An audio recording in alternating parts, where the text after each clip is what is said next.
Haleluya. Kita melanjutkan pengajaran orang pilihan ya.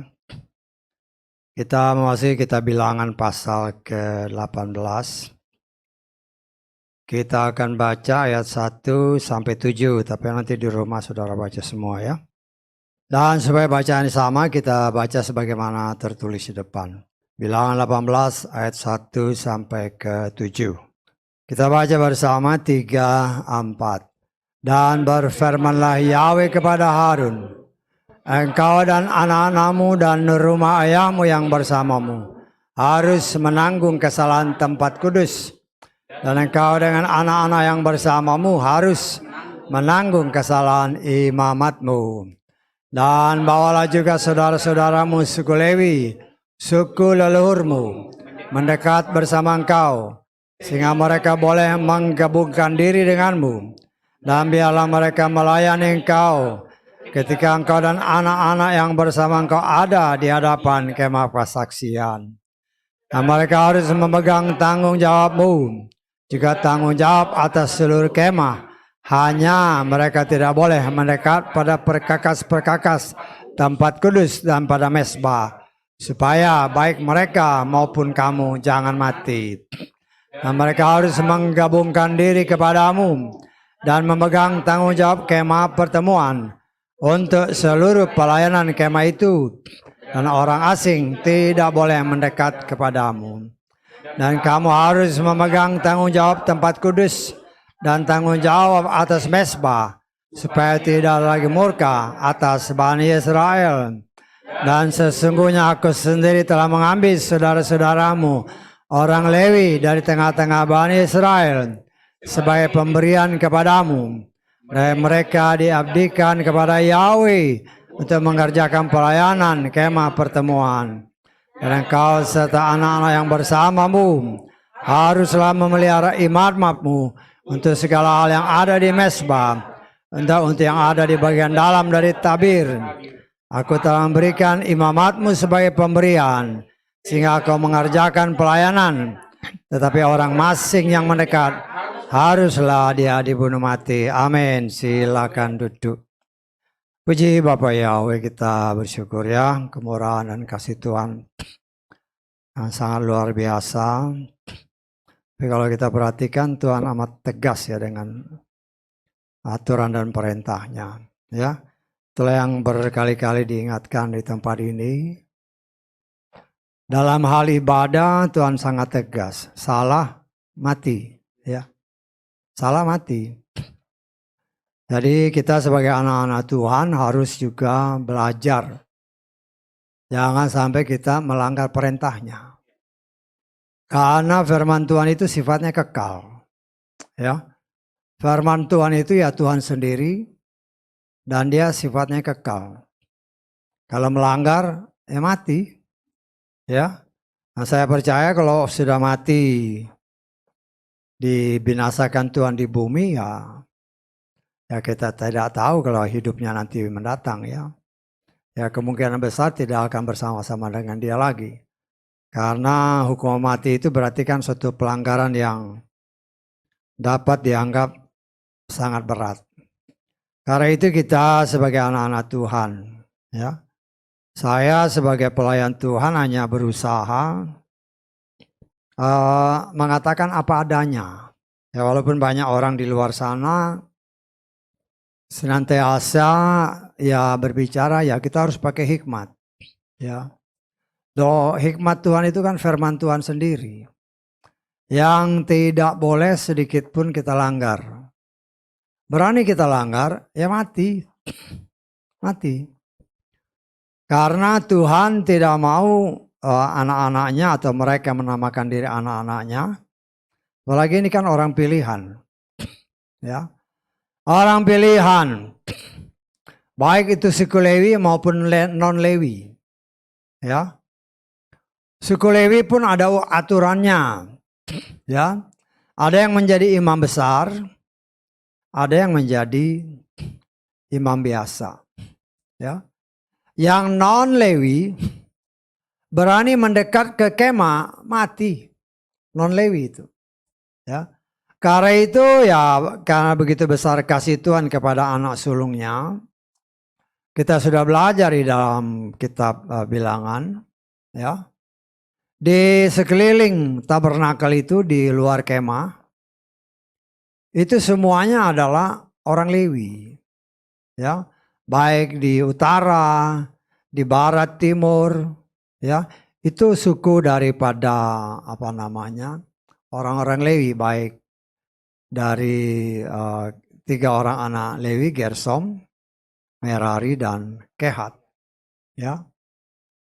Memang 3 anaknya, tetapi yang pintu masuk itu juga orang Kehat, tetapi khusus imam besar ditambah Moshe. Ya. Moshe itu bukan imam besar, tetapi dia yang dipakai Tuhan untuk mengajar orang Lewi, mengajar orang imam-imam besar, bagaimana cara melayani sesuai dengan hikmat yang Tuhan berikan melalui Moshe, ya. Jadi Moshe itu memang berkemah di sebelah pintu gerbang, yaitu sebelah timur, ya, bersama dengan Harun serta anak-anaknya. Dan kita mengucap syukur kita telah belajar ini, ya, kita harus sangat berhati-hati. Walaupun banyak orang di luar sana, kita kan bukan orang Lewi, ya. Orang Lewi adalah orang yang melayani pekerjaan pelayanan bagi kemuliaan Tuhan. Ya, kita memang bukan orang Lewi. Tetapi bagi gerejanya, sebagaimana Efesus pasal ke-4, ya, kita ulangi lagi ya. Ayat ke-11 kita lihat ya. Ayat ke-11 mulai. Jadi Torah itu adalah bayangan, dan wujud nyatanya adalah pekerjaan Yeshua. Atau kalau kita mau katakan, Torah itu ya kita perjanjian lama khususnya memang untuk bangsa Israel, ya. Untuk anak sulung. Yang sebenarnya merupakan gambaran bayangan bagi kita di luar Israel secara jasmani. Dan apa yang tertulis dalam kitab Torah itu adalah apa yang dilakukan Yeshua secara real. Sesungguhnya dia sendiri telah memberikan, jadi dia ya memang di dalam bahasa kita, dia di sini yang dimaksud adalah Yeshua, ya. Jadi harus kita ingat bahwa dalam bahasa Ibrani itu nggak ada huruf besar, huruf kecil, ya. Nggak ada huruf besar, nggak ada huruf kecil, hurufnya ya sama semua. Jadi kita harus dengan hikmat mengerti bahwa ya kalau di dalam bahasa kita, kalau dia huruf besar, kalau huruf besar mulainya berarti dia sesuatu yang kita muliakan. Dalam hal ini pasti Tuhan. Dia atau Yeshua telah memberikan rasul-rasul, ada ini yang dikatakan 5 jabatan. Baik rasul, baik nabi, penginjil, gembala, dan pengajar. Ya, yang Tuhan berikan ini bagi gereja, ya. Karena bagi orang bagi orang Yahudi anak sulung yang berlaku adalah bukan gereja tapi sinagog dengan berbagai macam aturannya, khususnya berhubungan dengan Tanak, ya. Tanak itu artinya Torah itu sendiri, kitab para nabi, dan juga tulisan-tulisan orang-orang kudus yang diurapi oleh Tuhan.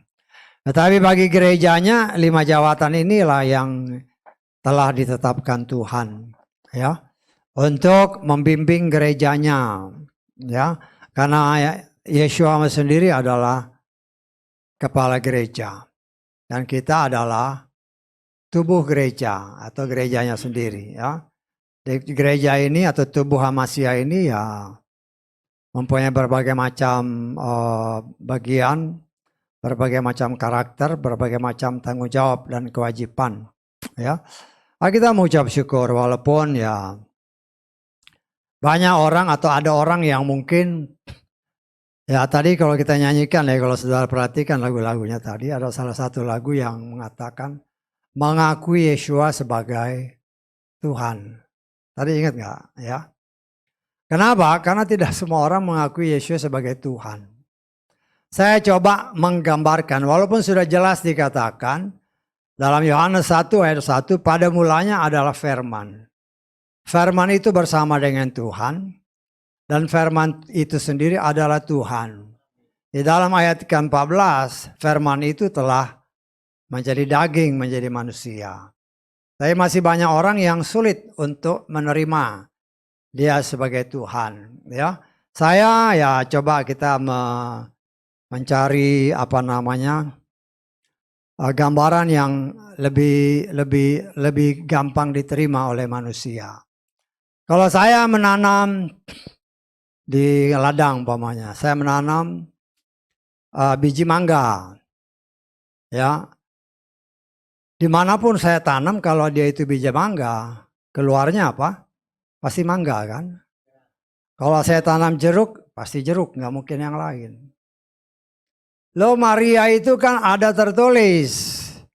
Ketika Maria bertanya, saya belum berumah tangga. Saya belum bersuami. Kan malaikat Gabriel bilang, Roh Kudus akan menaungimu. Ya, dan engkau akan hamil dan melahirkan anak. Loh kalau Roh Kudus benihnya, hasilnya pasti kudus. Karena itu dikatakan oleh firman Tuhan, anak itu disebut kudus. Ya, dan saya percaya kalau kita orang yang dipilih Tuhan, kayaknya nggak perlu penjelasan yang terlalu dalam, apalagi kalau menamakan diri orang percaya. Tetapi kok susah menerima Yesus sebagai Tuhan. Kita baca ya. Lukas pasal 1 ayat ke-34 mulai. Lukas 1 mulai ayat 34. Maria berkata kepada malaikat itu, bagaimana hal ini akan terjadi? Karena aku belum mengenal laki-laki. Sambil menjawab, malaikat itu berkata kepada Roh Kudus akan turun ke atasmu. Dan kuasa yang maha tinggi akan menaungi engkau. Karena itu pula yang dilahirkan itu kudus. Dan dia akan disebut putra Elohim. Ya, kalau orang yang punya hikmat sedikit, ya seperti yang tadi saya umpamakan. Kalau biji mangga yang ditanam, yang jadi pasti mangga. Kalau yang ditanam biji jambu, pasti ya jambu. Lo kalau Roh Kudus yang menaungi Maria, ya jelas di sini katakan yang lahir itu kudus. Karena itu disebut putra Elohim. Dan ini ribuan tahun sebelum dia dimunculkan, sudah disebutkan sejak manusia pertama kali jatuh dalam dosa. Ya. Tetapi ya saya sebagai pelayan Tuhan hanya berusaha untuk membimbing anak-anak Tuhan mengerti. Karena lagu yang kita nyanyikan tadi, supaya semua orang mengaku bahwa Yesus adalah Tuhan. Karena kalau orang itu tidak mengaku Yesus sebagai Tuhan, gak bisa dia selamat. Yang bisa menyelamatkan itu hanya Tuhan, bukan manusia. Bahkan kalau kita lihat lagi, ya, kenapa dia dapat dikatakan seolah-olah dapat dikatakan ditabiskan sebagai Tuhan? Kita lihat ya, Kisah Rasul pasal ke berapa itu? Pasal kedua kalau nggak salah, ya pasal kedua. Kita baca ayat ke-36.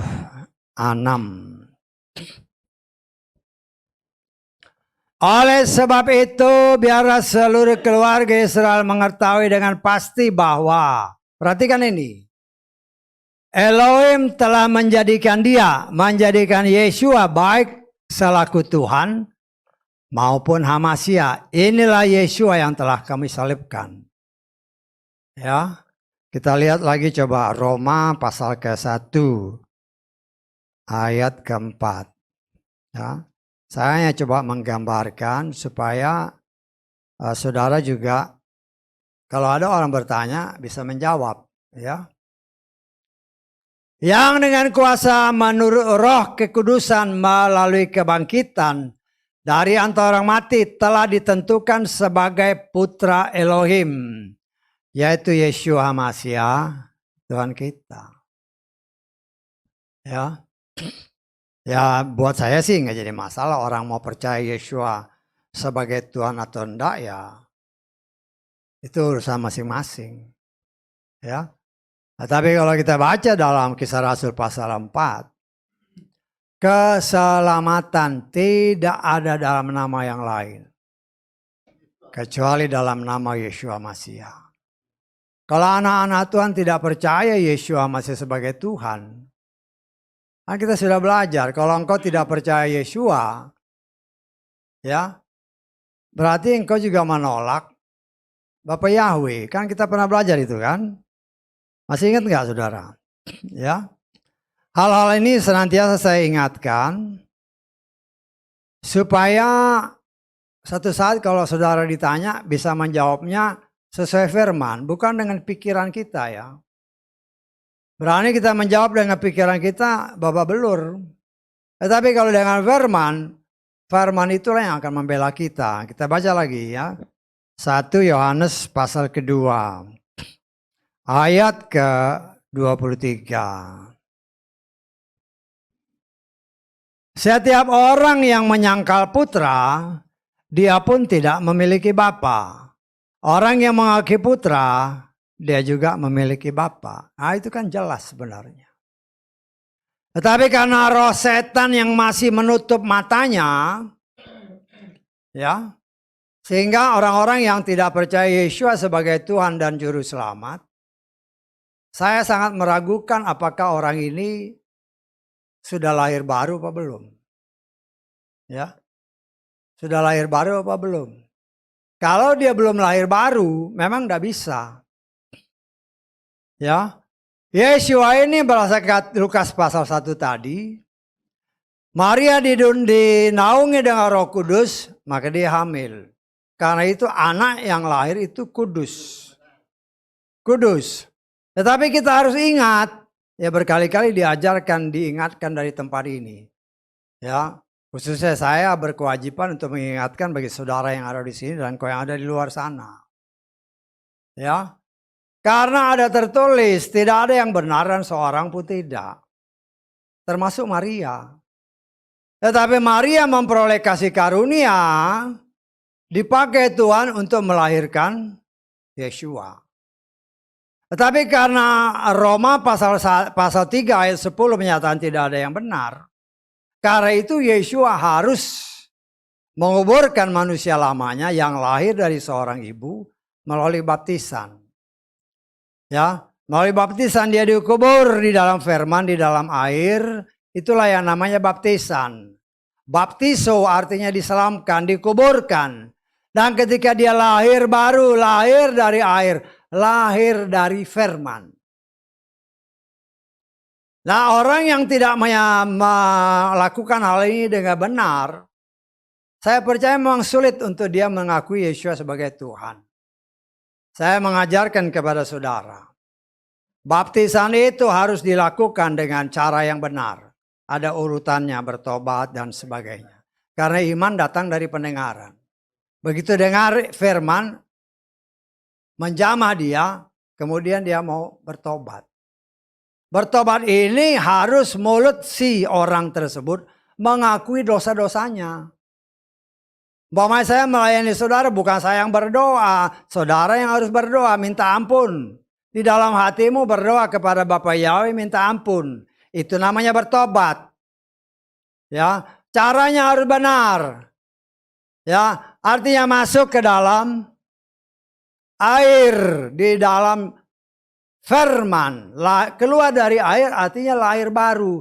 Lahir dari firman. Itulah yang namanya baptisan, itulah yang namanya lahir baru, harus dengan nama yang benar.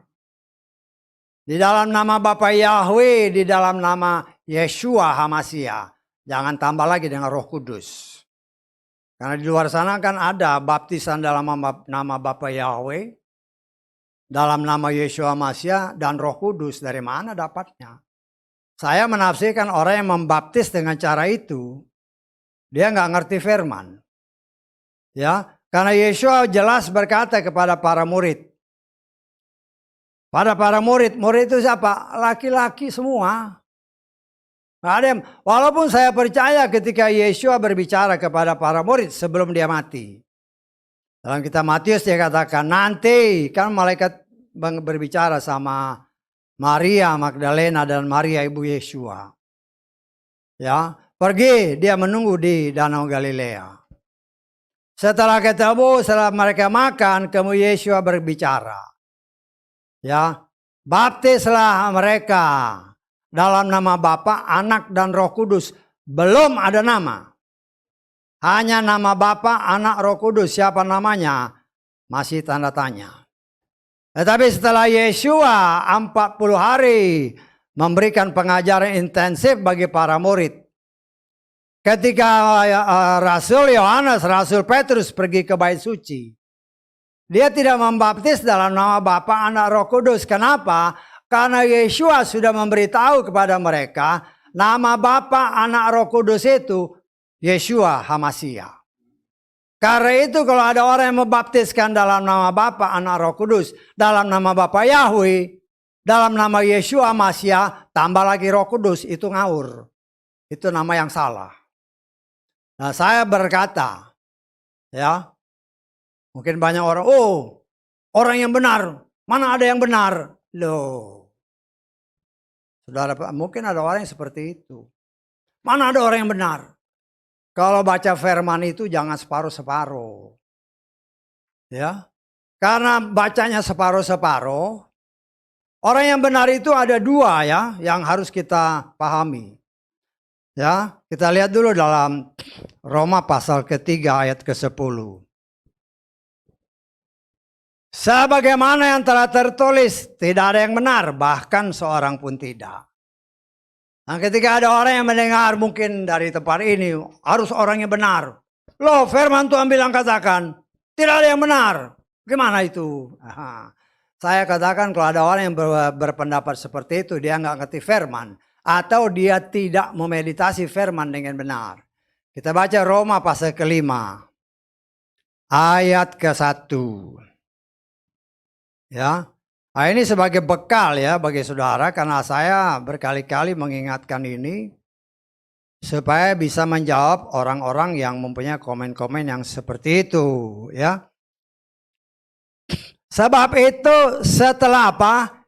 Dibenarkan. Tadi kan dalam Roma pasal 3 memang gak ada yang benar. Manusia setelah jatuh dalam dosa gak ada yang benar. Tetapi di sini dikatakan setelah dibenarkan oleh iman. Kita sudah belajar yang namanya iman dalam kitab Galatia adalah Yeshua. Setelah dibenarkan oleh iman, kita memiliki damai sejahtera dengan Elohim melalui Tuhan kita Yeshua HaMashiach. Kita baca ayat ke-9. Ya. Kemudian terlebih lagi sekarang sesudah apa? Dibenarkan oleh darahnya. Dibenarkan oleh darahnya.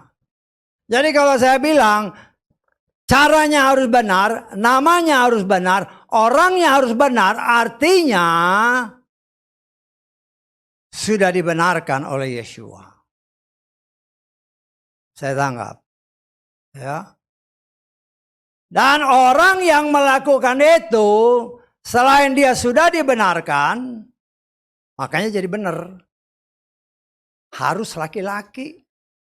Karena Yeshua tidak pernah memerintahkan perempuan untuk melakukan baptisan. Kita baca ya. Matius pasal masih pasal 28 ini. Seringkali kita baca ini, ya seringkali banyak orang. Ya karena kita menyiarkan ibadah ini melalui streaming, jadi mereka kan bertanya-tanya. Karena kadang-kadang mungkin ada hal-hal yang mereka belum pernah dengar. Sehingga ketika keluar harus dengan orang yang benar. Loh, firman Tuhan kan gak tidak ada orang yang benar. Ya, karena itu dijelaskan kembali supaya ngerti yang disebut benar itu yang mana. Kita dibenarkan. Artinya minta ampun dosa. Sebelum melakukan baptisan, orang yang melakukan baptisan itu, dia berdoa mohon kelayakan. Bisa tanggap? Dia mau kelayakan dulu, baru dia baptisin orang. Artinya dia sudah dibenarkan. Jangan habis berbuat dosa kau melayani membaptis orang. Itu sudah nggak kena dengan apa yang orang yang benar. Orang yang benar artinya sudah dibenarkan. Yang kedua, Sebenarnya yang saya katakan maksudnya waktu itu ini. Cuma karena mungkin ada orang yang salah ngerti, nggak ada yang benar. Kelihatannya kan pakai firman. Seperti Roma 3 tadi kan. Apa itu orang yang benar? Kan firman Tuhan bilang nggak ada yang benar. Karena nggak baca firman semuanya. Akhirnya pengertiannya beda. Orang yang benar pun kita lihat. Matius 28 ayat ke-16 mulai. Ya, sampai ayat ke-19 supaya ngerti. Ke-11 murid itu. Perhatikan ayatnya baik-baik. Ke-11 murid. Saya pribadi menafsirkan. Ketika Maria ibu Yesua dan Maria Magdalena pergi ke kuburan. Kan kuburan sudah terbuka. Kemudian malaikat Tuhan datang. Malaikat Tuhan bilang dia ada di Galilea menunggumu. Dan saya percaya ketika Yesua atau ketika Yesua mengatakan ini, di situ Maria pun ada. Maria itu namanya ibu, ya, yang melahirkan dia, yang membesarkan dia, yang melihat dia juga sampai di kayu salib. Apalagi ketika dia bangkit sesuai dengan apa yang dia katakan, walaupun tadinya dia ragu-ragu. Lalu ketika dikatakan oleh malaikat, kan dia belum lihat Yesua. Malaikat bilang dia tunggu di Galilea. Artinya ketika walaupun di sini dikatakan oleh ke-11 murid, saya percaya di situ ada Maria. Baik Maria ibu Yesua dan Maria Magdalena. Ya. Artinya ada perempuannya. Lah itu yang harus kita tanam baik-baik. Supaya kita jangan salah mempraktekkan. Karena seperti yang dikatakan dalam ayat yang tadi kita bacakan. Berani melanggar, mati hukumannya. Dan saya berkewajiban untuk memberitahu. Hanya memberitahu, ya terserah masing-masing. Ya. Dan ke-11 murid itu pergi ke Galilea, ke bukit tempat Yesua telah menetapkannya bagi mereka. Dia sudah janjian kan. Kemudian setelah melihat dia, mereka menyembah kepada, tetapi beberapa orang ragu-ragu. Seraya mendekat, Yesua berbicara kepada mereka sambil berkata, segala otoritas di sorga dan di bumi sudah diberikan kepadaku. Ini untuk menguatkan bagi orang yang tidak percaya, Yesua itu Tuhan. Loh kalau otoritas di sorga di bumi itu diberikan kepada dia, siapa dia? Kalau bukan Tuhan. Saya tanggap. Ya. Kemudian dikatakan oleh karena itu seraya pergi. Muridkanlah semua bangsa dengan membaptis mereka ke dalam nama Bapa, Putra dan Roh Kudus. Tuhan belum menyingkapkan siapa namanya. Dan itu dia perintahkan kepada siapa? Jelas dikatakan kepada ke-11 murid. Jangan jangan ditambah dikurang. Kalau dia bilang ke-11 murid, ya ke-11 murid. Kita baca lagi. Markus pasal ke-16 mulai ayat 14.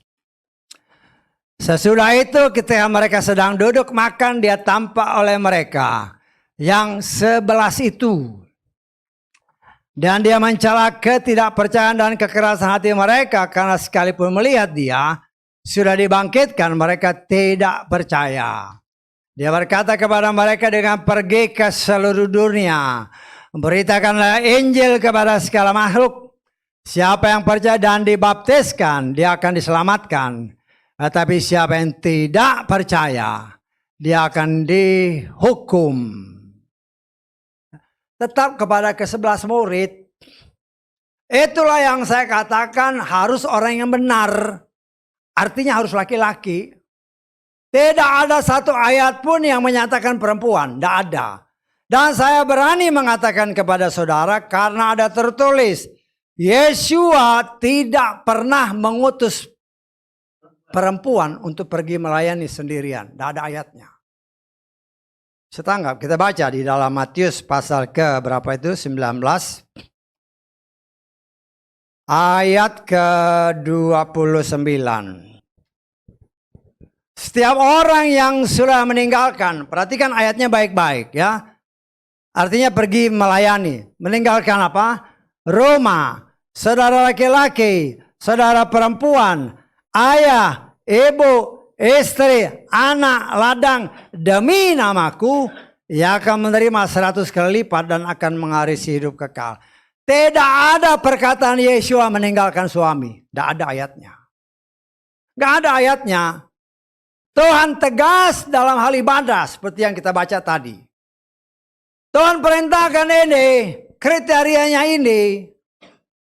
Ya, jangan kau lawan. Yang kau lawan itu bukan saya, tapi saya berkewajiban memberitakan kabar baik ini supaya kau ngerti. Jangan nanti kau pergi melayani kan dan melanggar ini. Timbullah kitab Matius 7 itu. Ketika menghadap Tuhan, oh Tuhan aku sudah menyembuhkan orang sakit. Pergi kau, pembuat kejahatan. Kenapa pembuat kejahatan? Karena kau melanggar ini. Saya tangkap saya. Ya, jangan kita melawan firman. Kita coba Markus 10 ayat 29. Saya menanggapi Yesus berkata, sesungguhnya aku berkata kepada tidak seorang yang telah meninggalkan rumah, saudara laki-laki, saudara perempuan, ayah, ibu, istri, anak-anak atau ladang demi aku dan Injil. Sekiranya tidak akan menerima 100 kali lipat dan seterusnya. Tidak ada ayatnya perempuan pergi sendiri. Oh Priscilla ada suaminya. Aquila. Jangan kau langgar firman. Tuhan itu tegas dalam hal ibadah. Jangan sok gagah-gagahan. Memang banyak orang, oh lihat Deborah. Deborah itu nabi ya. Ya, dia terima dari Tuhan, kan dia cuma duduk aja. Ketika Tuhan perintahkan orang Israel untuk berperang sama Barak kalau nggak salah. Tapi di Baraknya nolak kan. Memerangi Sisera. Yang diperintahkan si Deborah, dia dapat wahyu dari Tuhan, dia perintahkan Barak pergi, binasakan itu Sisera. Tapi Barak nolak. Dia mau kalau bisa Deborah ikut, karena dia nolak, itu beda. Karena si Barak menolak, ya Deborah ikut, tetapi kehormatan tidak diberikan kepada Barak. Sisera mati, dibunuh oleh seorang perempuan. Ya. Oh lihat si Miriam memimpin anak-anak orang-orang perempuan. Jadi kita harus firman Tuhan itu tidak mungkin saling bertentangan. Tidak mungkin. Lah kita belajar mengertilah kehendak Tuhan. Dengan benar. Ya Tuhan senang kita melayani. Tetapi ada batas-batasnya. Ya. Nah, kita kan sudah melihat dalam yang sering kali diberitakan kan di dalam suratan Timotius itu kan. Timotius pasal berapa? Pasal ketiga kan. Ya kita ulang-ulang aja jadi masalah lah. 1 Timotius pasal ketiga. Kita baca aja ayat ke 1 dan 2. Nanti saudara baca semuanya kalau mau. Firman ini setia jika seseorang mendapatkan jabatan penilai jemaat. Ia menginginkan pekerjaan yang baik. Karena itu sudah seharusnya seorang penilik jemaat itu tidak bercela. Suami dari satu istri, sabar, bijaksana, sopan, suka menjamu, mampu mengajar dan seterusnya. Itu kriterianya sudah jelas. Paulus itu ahli Torah. Dia memberikan pengajaran supaya orang ngerti. Dalam hal ibadah, ya harus ingat ya dalam hal ibadah sama di luar tempat ibadah itu beda. Jangan kau campur aduk. Ya, jangan campur aduk. Nah, saya sebagai pelayan itu harus tunjukkan ayatnya kayak gini. Ya orang mau ngotot, kan banyak juga gembala-gembala perempuan, ya terserah.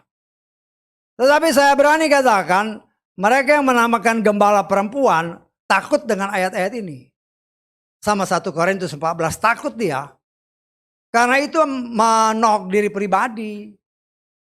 Tuhan bilang jangan mengajar apalagi jadi gembala, ya sudah. Mereka paling takut dengan ayat ini. Kenapa?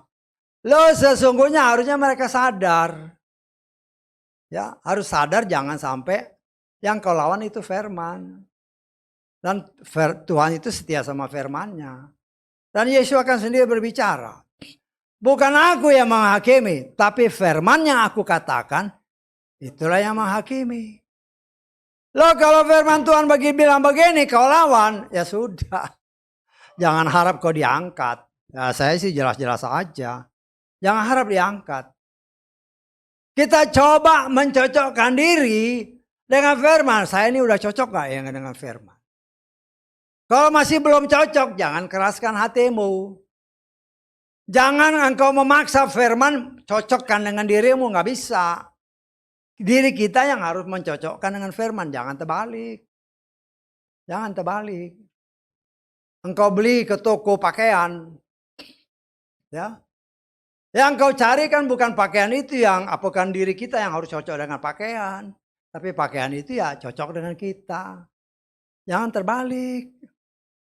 Tuhan mau kita mencocokkan diri kita dengan firman supaya kita selamat. Ya. Nah, saudaraku yang dikasih oleh Bapak Yahweh, firman Tuhan sangat luar biasa. Ya.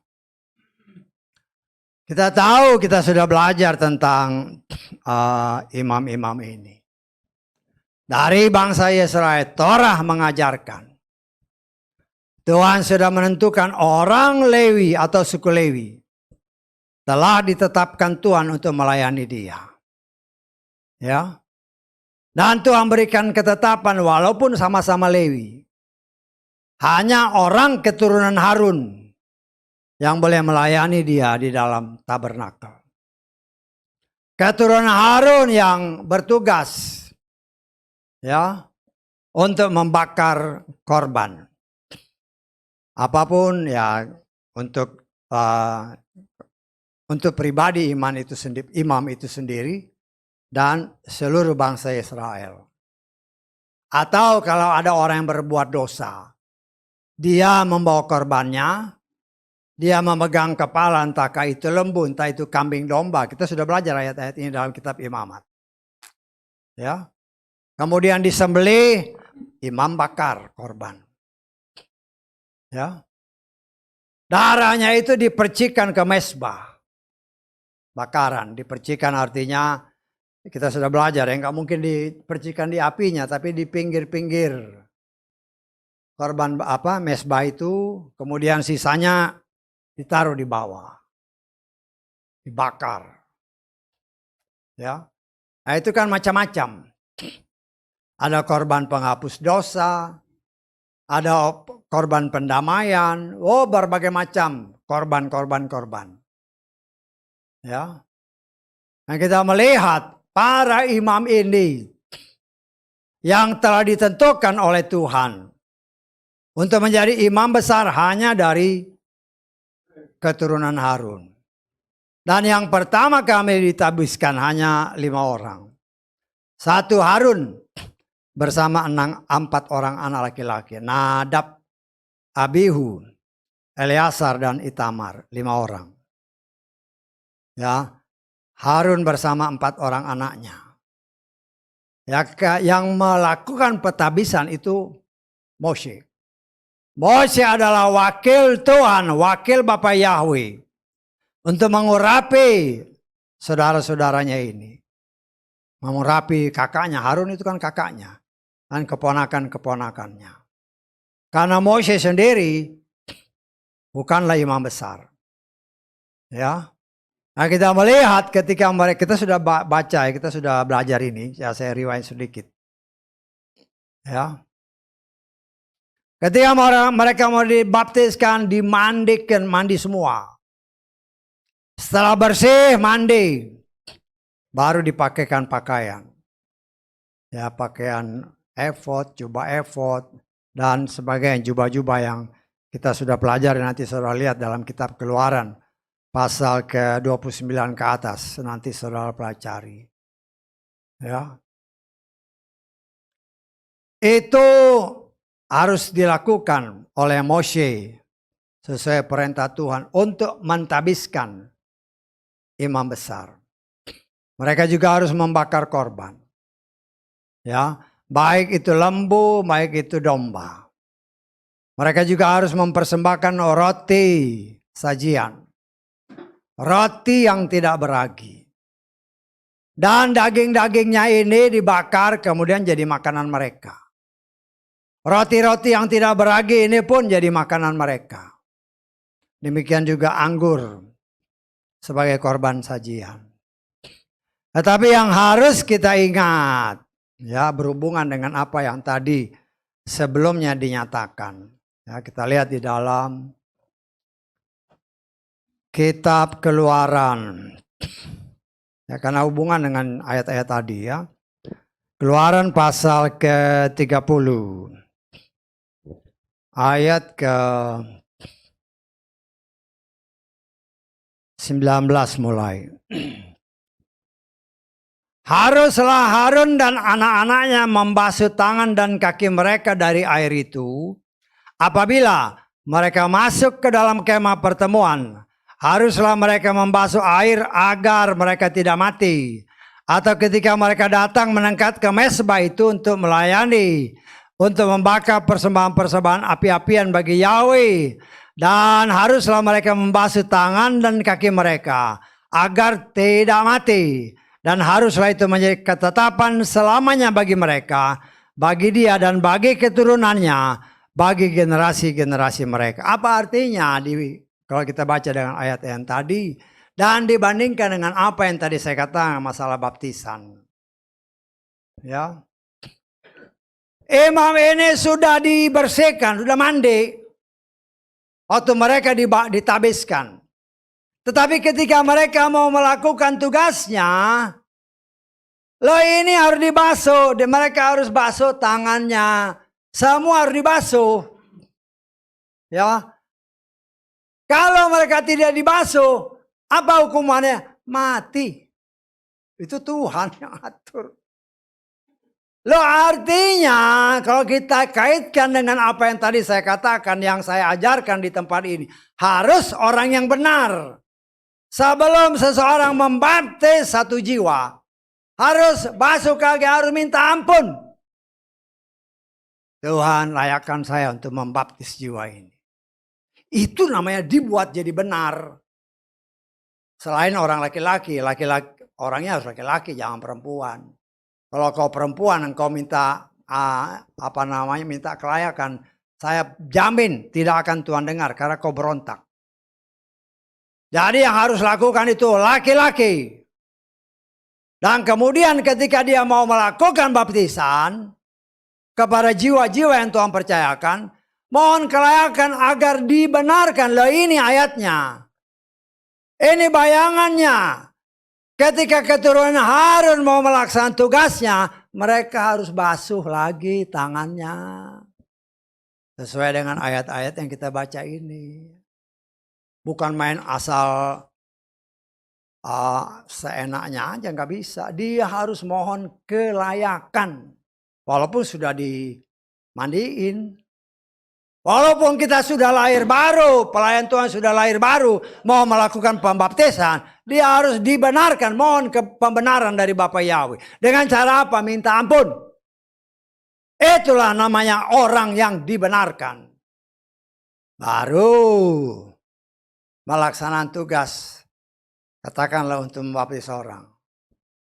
Dengan cara yang benar dan nama yang benar, jangan salah. Jangan ditambah firman Tuhan. Ya. Jangan, Tuhan itu setia. Ya. Karena kan jelas dikatakan dalam Kisah Rasul 4 ayat 12, keselamatan hanya datang dalam nama Yeshua HaMashiach. Dalam ayat-ayat sebelumnya kan jelas dari Kisah Rasul pasal keempat. Kalau kau berani tambah, kan firman Tuhan bilang, jangan tambah, jangan kurang. Namanya kau tambah.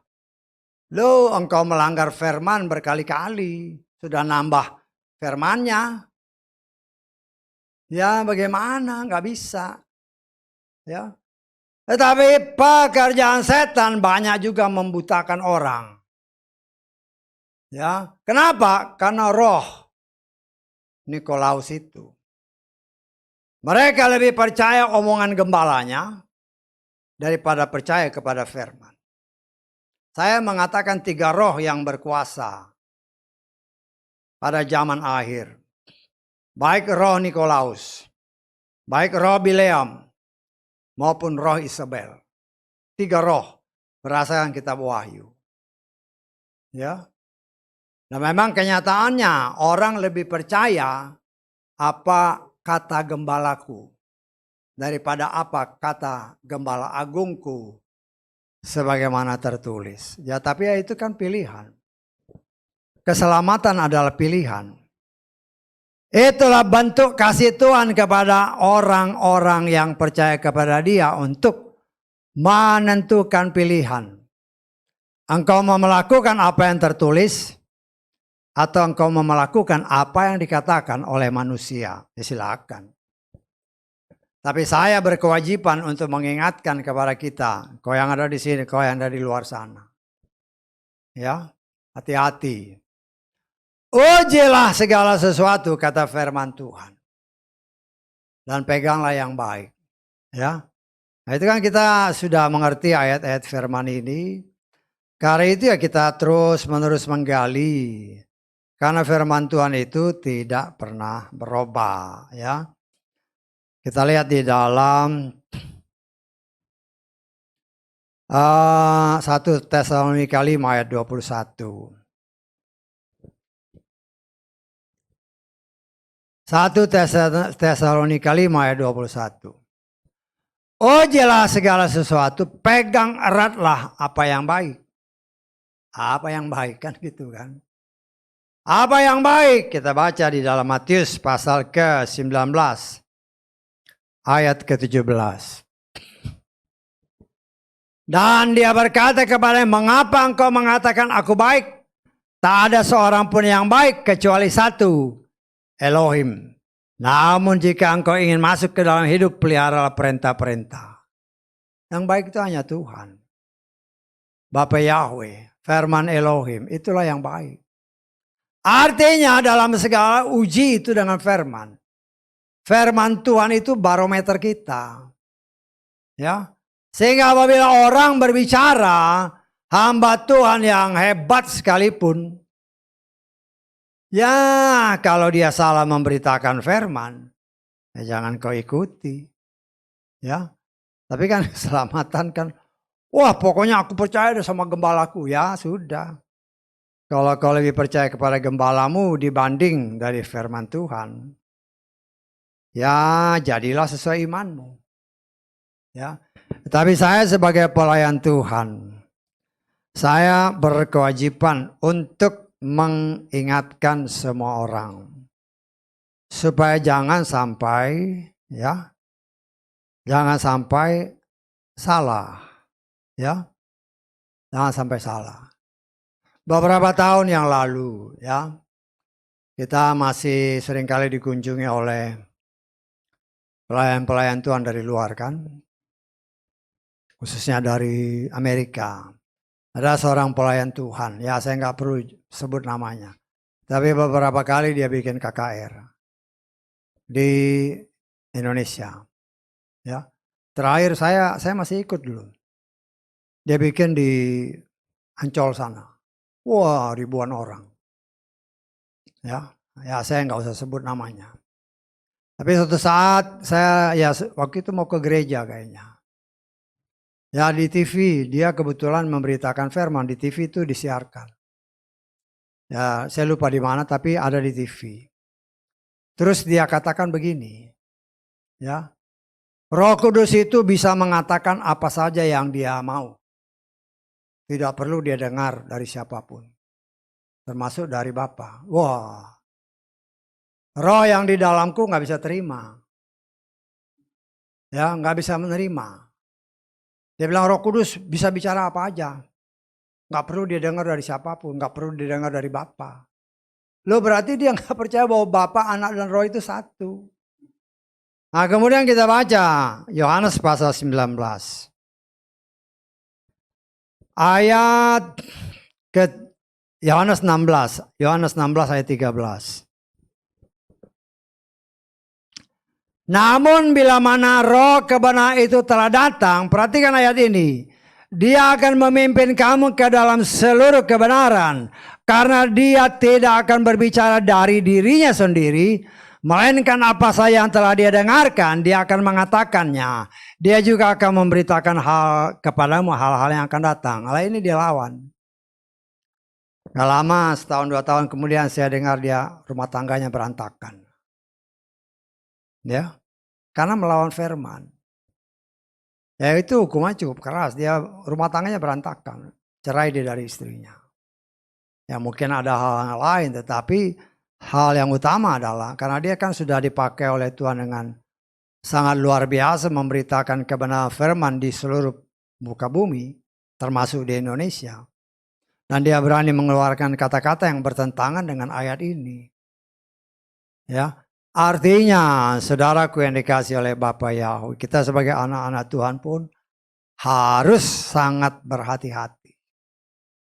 Jangan pernah mengatakan sesuatu yang bertentangan dengan firman. Kalau berani mengatakan sesuatu yang bertentangan dengan firman, engkau bukan melawan manusia, tapi engkau melawan Tuhan yang memberikan engkau kehidupan. Ya, Tuhan itu tegas, terlebih pada akhir zaman ini. Kalau dia dahulu melakukan itu, kurang lebih 3.500 tahun yang lalu pada zaman Moshe, itu tetap berlaku sampai sekarang. Nah, kita sebagai anak-anak Tuhan, kita belajar untuk mengikutinya. Ya. Jadi kita sebagai pelayan Tuhan, ya, saya percaya dari 5 jawatan itu, semua kita sebagai anak-anak Tuhan, di salah satu perintahnya jadi penginjil. Menjadi berkat bagi banyak orang untuk menyampaikan kebenaran. Tetapi ketika engkau digerakkan untuk memberitakan firman, sebagaimana dikatakan di dalam kitab Keluaran tadi. Sebelum mereka melakukan tugas, bersihkan tangan dulu. Basuh. Artinya ketika kita digerakkan oleh Tuhan, ya, dalam hati berdoa, Tuhan ampuni saya. Jamah seluruh keberadaan saya. Taruh firman-Mu dalam lidah mulut bibir saya. Sehingga ketika saya dipercaya untuk mewartakan firman-Mu, firman yang murni tidak ditambah dan dikurangi. Tuhan mau memakai semua orang, anak-anaknya, untuk memberitakan Injilnya. Injil artinya kabar baik. Apa kabar baiknya? Kabar baiknya adalah seharusnya karena dosa kita binasa. Ya, tetapi kabar baiknya adalah karena begitu besar kasih Bapa akan dunia ini, sehingga dianugerahkannya anak yang tunggal, pribadinya sendiri, firman-Nya sendiri yang menjadi manusia. Supaya semua orang yang percaya kepada Dia, yang percaya kepada firman, tidak binasa, melainkan beroleh hidup yang kekal. Tetapi banyak yang menolak. Banyak orang namanya Kristen, tapi sulit untuk mempercayai Yesus adalah Tuhan. Karena pikirannya, kan dia lahir dari seorang perempuan. Makanya baca firman itu jangan asal baca. Dimeditasi dengan sungguh-sungguh, apa sih maksudnya. Kemudian dia observasi, diuji, dan pegang yang baik. Yang baik itu apa? Yaitu firman. Segala sesuatu diuji dengan firman, itu barometer kita. Sehingga kita tidak akan pernah melenceng. Nah, saudara dan saya yang dipanggil untuk mewartakan Injilnya. Yang diajarkan kepada kita saat ini. Jangan lupa basuh diri. Ya, ketika engkau ya mungkin lagi bicara gitu kan. Kemudian ada orang yang bertanya, langsung kontak Roh Kudus. Berdiam diri, berdoa dalam hati, Roh Kudus tolong. Roh Kudus yang mendengar anaknya minta tolong. Kan dia kan roh penolong. Dia roh yang mengingatkan kita akan semua firman. Ya artinya kalau mengingatkan semua firman, ya saudara dan saya harus baca. Karena kalau namanya, ini definisi ya, saya menafsirkan definisi ingat itu. Mengingat artinya segala sesuatu yang pernah kita lihat, kita dengar, kita baca, pernah terjadi. Sehingga kalau itu terjadi kita diingatkan. Loh kalau ini gak pernah ada, apa yang mau diingatkan? Nol, besar. Artinya apabila kita berdoa, Roh Kudus tolong saya, maka Roh Kudus akan bekerja dalam hati. Semua firman yang sudah pernah kita baca akan diberikan kita untuk mengingat. Untuk kita bisa sampaikan. Jadi harus coba mendefinisikan apa yang tertulis dengan benar. Dia yang mengajarkan, dia yang mengingatkan. Apa yang mau diingatkan gak pernah dibaca. Ya gak bisa. Dan kita dididik oleh Tuhan, Torah adalah bayangan. Kalau dahulu harus mengorbankan ini semua. Tetapi ada tertulis, tidak mungkin darah atau binatang itu menyelamatkan atau menguduskan manusia. Dan apa yang dikatakan oleh firman Tuhan, Ibrani 10 ayat 1. Sebab Torah yang mengandung bayangan hal-hal yang baik akan segera datang, bukan semata-mata gambaran dari perkara-perkara itu. Tidak pernah dapat menyempurnakan mereka yang datang setiap tahun dengan korban-korban yang sama yang mereka persembahkan secara terus-menerus. Torah adalah bayangan. Kewajiban imam untuk membakar korban. Kewajiban imam untuk membakar dupa. Kewajiban imam untuk menyalakan lampu. Dan kita sudah mempelajari bahwa korban setiap hari pagi dan sore. Mereka harus membakar korban. Itu tugas imam. Ya, kita sudah baca, kita lengkap lagi ya. Kita lihat di dalam Bilangan pasal ke-28. Ayat ketiga. Engkau harus berkata kepada mereka, inilah persembahan api-api yang harus engkau persembahkan kepada Yahweh. 2 ekor anak domba berumur setahun yang sempurna sebagai persembahan bakaran terus menerus setiap hari.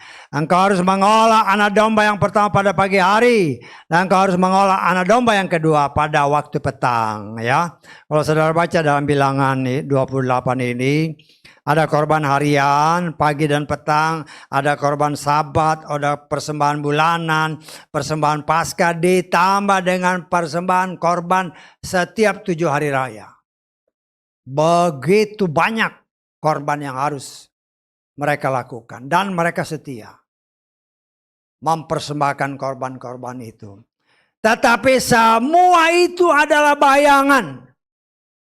Dan wujud nyatanya adalah bagi kita saat ini adalah Yeshua Mashiach. Kita baca dulu Ibrani pasal ke-9 ayat ke-7. Tetapi ke dalam bagian yang kedua hanya imam besar sekali setahun, bukan tanpa darah yang ia persembahkan ganti dirinya sendiri dan ganti dosa-dosa pelanggaran umat. Ketika imam mempersembahkan korban, itu untuk dirinya sendiri dan untuk umat. Ya, sebagaimana tertulis. Terus kita lengkap di dalam ayat ke-11. Ayat ke-11. Tetapi Hamas yang datang sebagai imam besar untuk hal-hal yang baik akan segera datang melalui tabernakel yang lebih besar, yang lebih sempurna, yang tidak dibuat oleh tangan manusia. Itu artinya bukan termasuk ciptaan. Bahkan dia telah basuh sekali untuk selamanya ke dalam tempat Maha Kudus untuk memperoleh penebusan kekal. Tidak dengan darah domba jantan dan anak lembu, melainkan dengan darahnya sendiri. Dahulu imam besar masuk ke dalam ruangan Maha Kudus hanya 1 kali 1 tahun. Ya, dengan mempersembahkan korban, darah korban binatang. Tetapi itu digenapkan oleh Yeshua imam besar menurut peraturan Melkisedek. Raja kebenaran. Dia datang bukan di dalam tabernakel yang dibuat oleh Moshe, tapi tabernakel yang ditiru oleh Moshe ketika Bapa Yahweh memperlihatkan tabernakel yang sesungguhnya yang ada di sorga. Tabernakel yang dibuat oleh Moshe, imam besarnya orang Lewi, keturunan Harun. Tapi jelas dikatakan oleh firman Tuhan, Yeshua bukan jadi imam besar yang dibuat, tabernakel yang dibuat oleh Moshe, tetapi yang dicontoh oleh Moshe ketika dia diberikan Tuhan penglihatan tentang tabernakel yang ada di sorga. Sehingga dikatakan bukan buatan manusia. Yang lebih besar dalam tabernakel buatan Moshe, keturunan imam adalah dari suku Lewi, keturunan Harun. Ya, orang-orang Lewi. Yeshua dari suku Yehuda. Dia bukan di tabernakel buatan Moshe, tetapi tabernakel yang ada di sorga. Dia tidak membawa korban darah binatang, tetapi darahnya sendiri. Untuk menebus semua orang yang percaya kepada dia. Kalau enggak percaya, enggak. Engkau yang mungkin ada di luar sana, atau mungkin yang ada di dalam sini, engkau tidak percaya Yeshua sebagai Tuhan dan Juru Selamatmu. Jangan mimpi kau masuk surga, enggak bisa.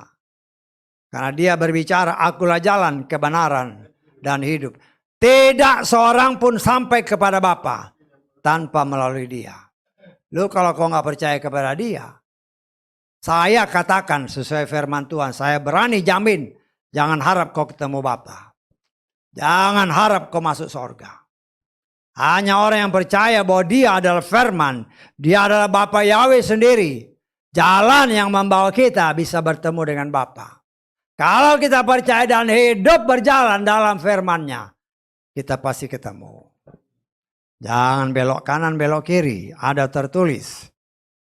Firman Bapa Yahweh adalah lurus. Ya, firman Bapa Yahweh adalah lurus. Orang yang jalannya belok-belok, ya sudah. Jangan harap engkau bisa ketemu dengan Bapa Yahweh di sorga. Karena firman itu adalah lurus, ya. Tapi kan itu pilihan. Ya. Walaupun Tuhan sudah katakan akulah jalan kebenaran hidup. Tapi banyak orang yang tidak mau percaya. Nah, itu nggak jadi masalah, ya. Yeshua yang turun ke sorga sendiri aja banyak orang yang menolak. Apalagi kita yang hanya sebagai pelayannya. Ya. Karena itu ya saya kadang-kadang ya sebagai penghiburan. Sebagaimana Yesaya berkata. Ya. Kita lihat dulu Yesaya berapa? 53. Ayat ke berapa itu? Ayat ke 1. Siapakah yang telah percaya kepada pemberitaan kami? Dan kepada siapakah halangan Yahweh telah dinyatakan? Ini Nabi. Ya, jangankan Yesaya. Yeshua turun sebagai manusia. Firman yang hidup menjadi manusia. Firman yang mengatakan kalau engkau tidak melalui aku, jangan harap kau masuk surga. Itu pun ditolak. Ya. Lah semua itu ditulis bagi saudara dan saya. Sebagaimana tertulis. Sebagai contoh, supaya jangan kita bersikap seperti itu. Ya, itu semua ditulis bagi saudara dan saya, supaya kita tahu orang banyak memang yang tidak mau percaya. Tapi kita mengucap syukur dengan semua yang ditulis. Kita belajar, kita baca di dalam 1 Korintus 10. Ayat ke-11. Semua contoh ini telah terjadi kepada orang-orang itu dan telah dituliskan sebagai peringatan bagi kita yang untuk siapa akhir zaman telah tiba. Itu untuk saudara dan saya. Bagaimana sikap kita? Apakah seperti yang dahulu menolak dia? Ataukah itu semua sebagai pengajaran supaya kita tidak menolak dia? Anak sulungnya menolak Bapa Yahweh sebagai Tuhan dan Rajanya. Tuhan biarkan mereka memimpin bangsanya sendiri. Akhir terjadi penyelewengan. Akhirnya mereka menyembah kepada berhala. Tuhan hancurkan mereka dari kerajaan Yehuda dan kerajaan Yesrael. Dipencar ke seluruh pelosok muka bumi. Dan sesuai janjinya, setelah kurang lebih 2500 20 tahun. Sesuai janjinya. Ya. Setelah dicerai beraikan, kita sudah belajar ya, masih ingat nggak? Ya, karena ya apa yang diingatkan Tuhan ya di-refresh kembali supaya saudara ingat. Ya, karena apa yang saya katakan ini semua pernah diajarkan. Ya, untuk juga mengingat-ingatkan kita bahwa apa yang diajarkan itu bukan asal ngomong ya. Tetapi ada tertulis dan kita coba menafsirkannya. Ya, kita baca Daniel pasal ke 4 ayat ke-16. Biarlah hatinya berubah dari hati manusia. Biarlah hati binatang diberikan kepadanya dan biarlah 7 masa berlalu atasnya. Ini berbicara rencana Tuhan untuk membuat Nebukadnezar penguasa dunia waktu itu. Karena kesombongannya. Tuhan hukum dia 7 tahun. Bersifat seperti binatang. Hidup di tengah binatang. Makan seperti binatang. Dan sesungguhnya inilah gambaran tentang bangsa Yesrael. 7 tahun. 7 kali 360 hari. Kurang lebih 2520 hari.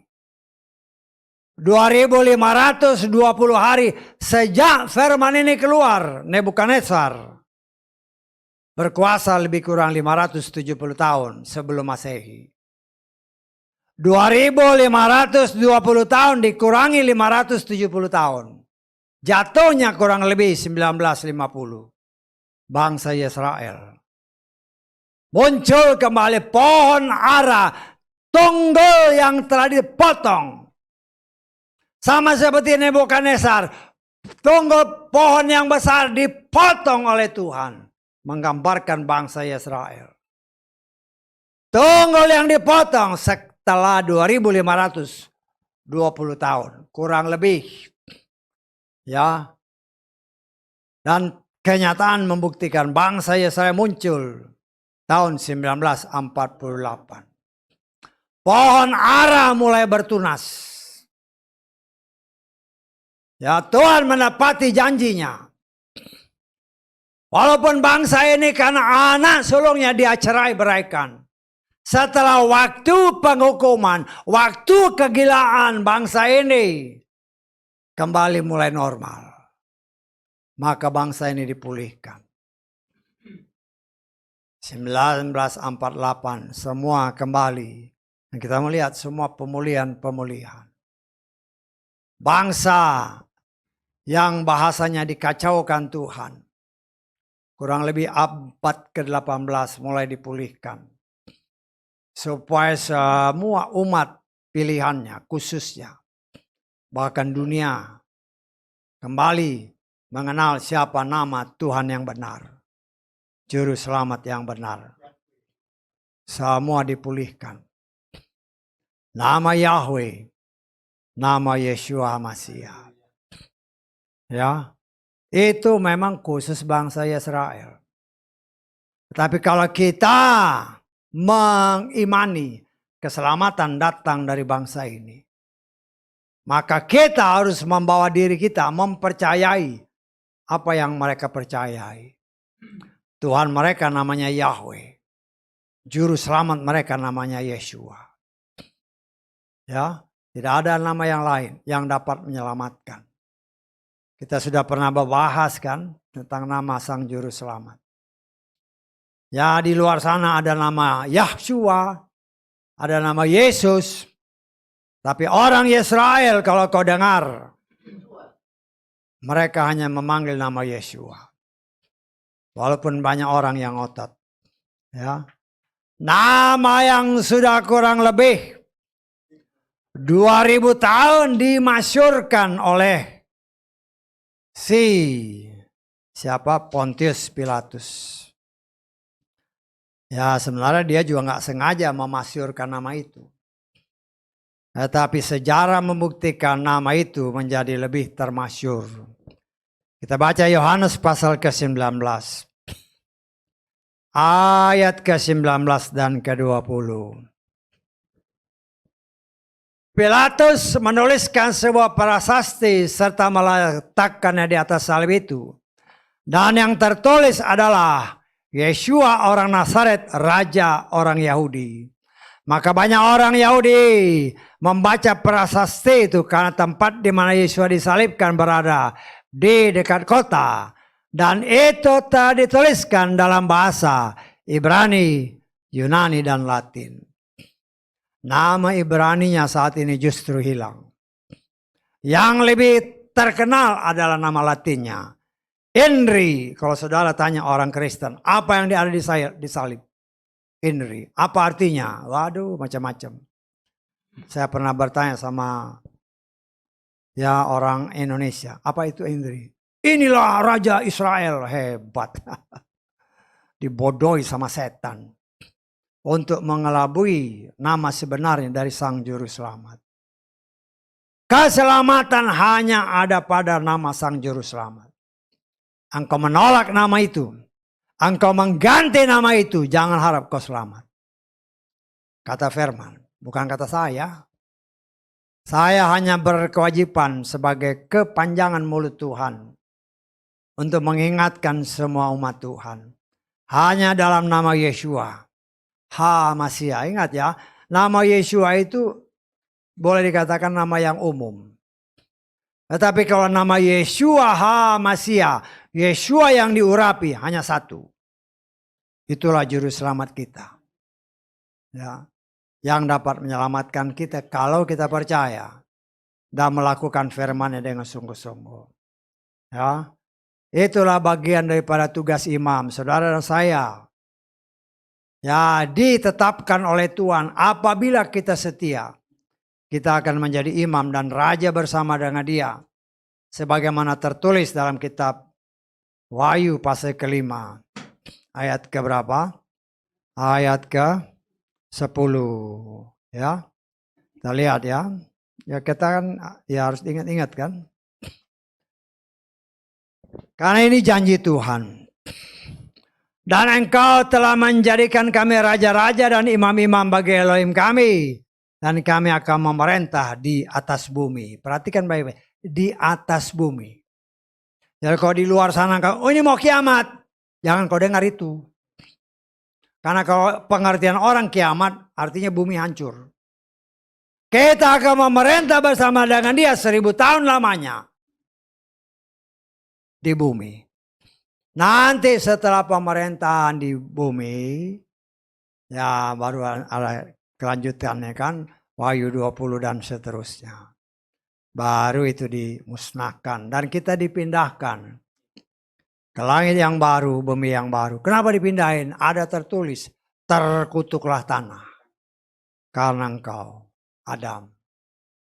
Karena itu saudaraku, kewajiban imam kita belajar supaya kita mengerti.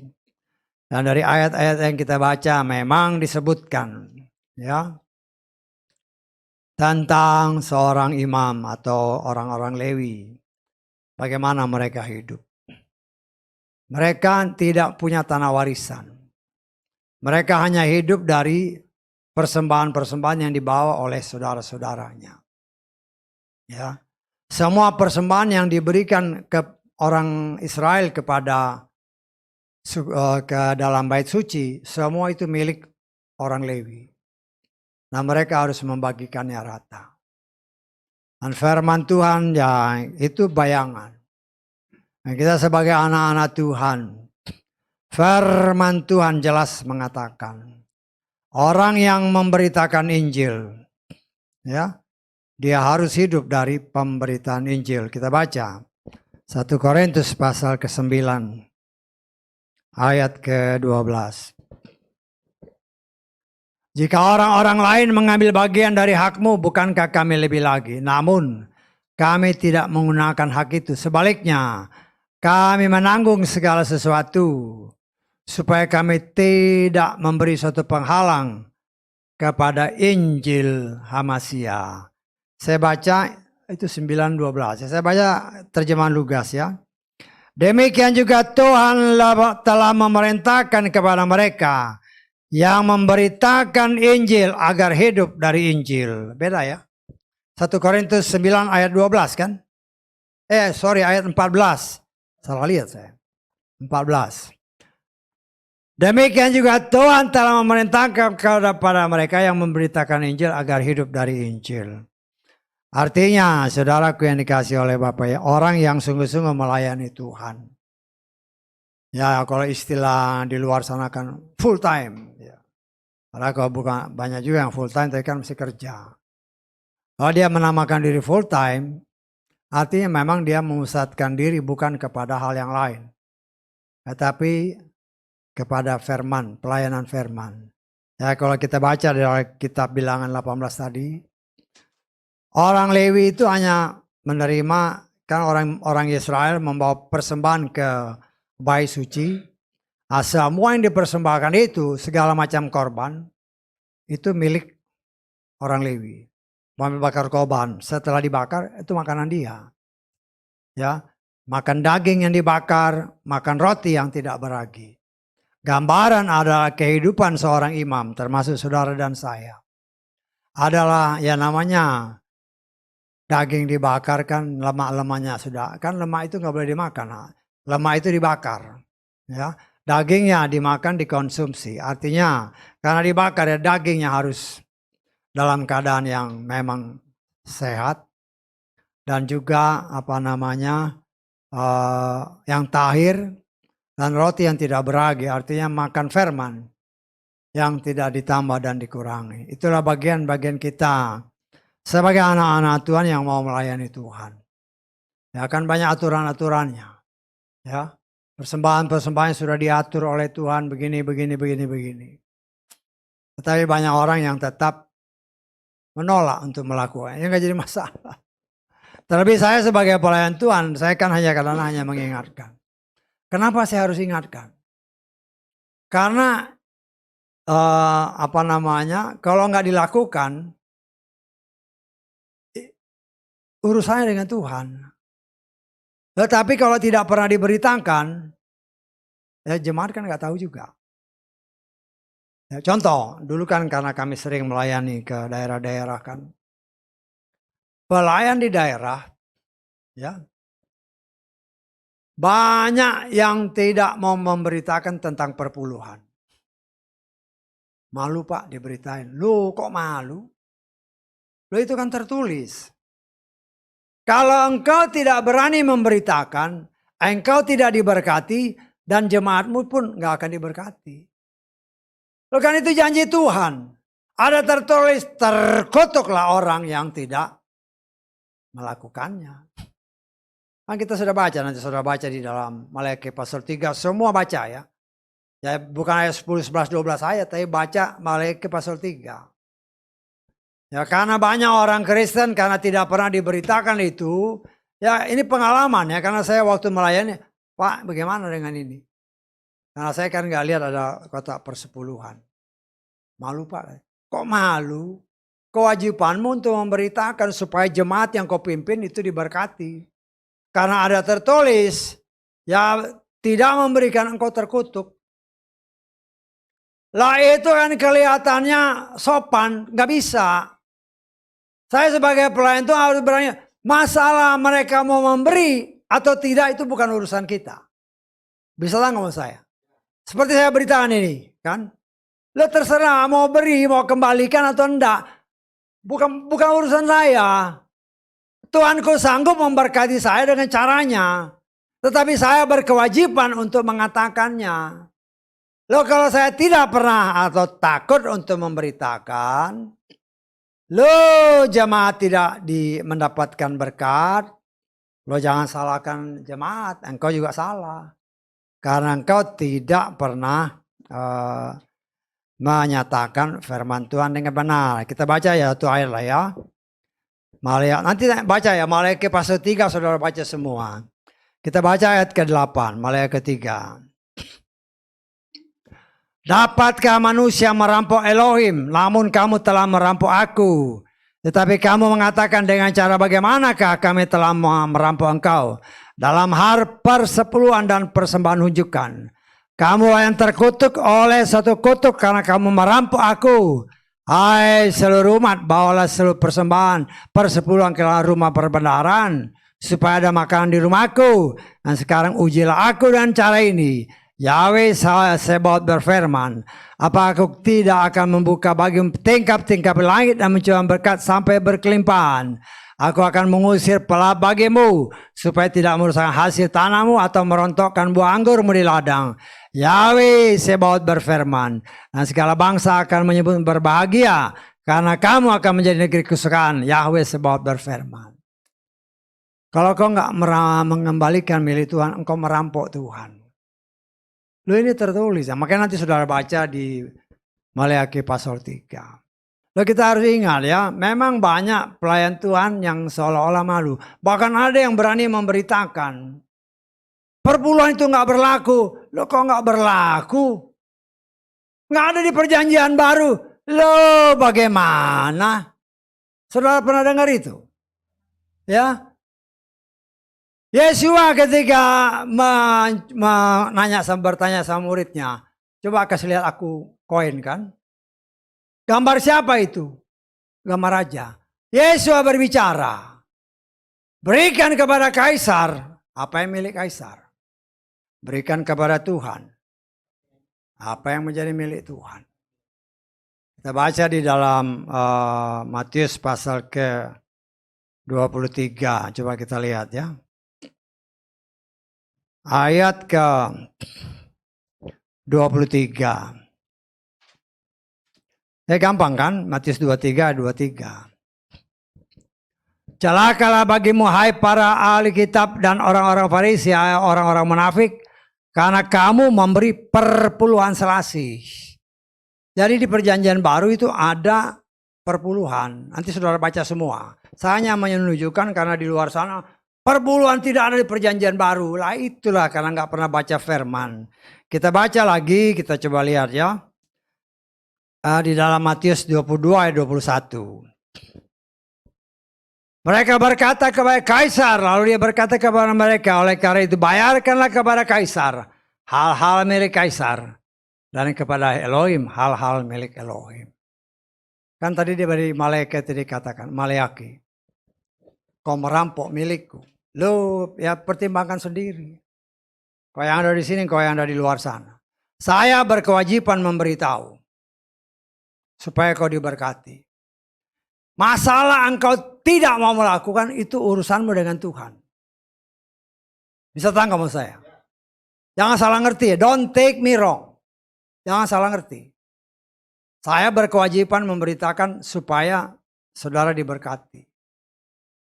Karena itu saudaraku yang dikasih, kewajiban imam. Dengan kewajiban yang tadi kita baca, dengan kewajiban yang juga harus dilakukan oleh bangsa Israel pada umat Tuhan. Kalau kita tidak melakukan, ada sebab, ada akibat. Karena itu kita belajar melakukan, mempraktekkan apa yang tertulis dengan benar. Supaya hidup kita diberkati di dunia ini. Dan kita pun akan bersama dengan Dia sampai selamanya. Haleluya, amin.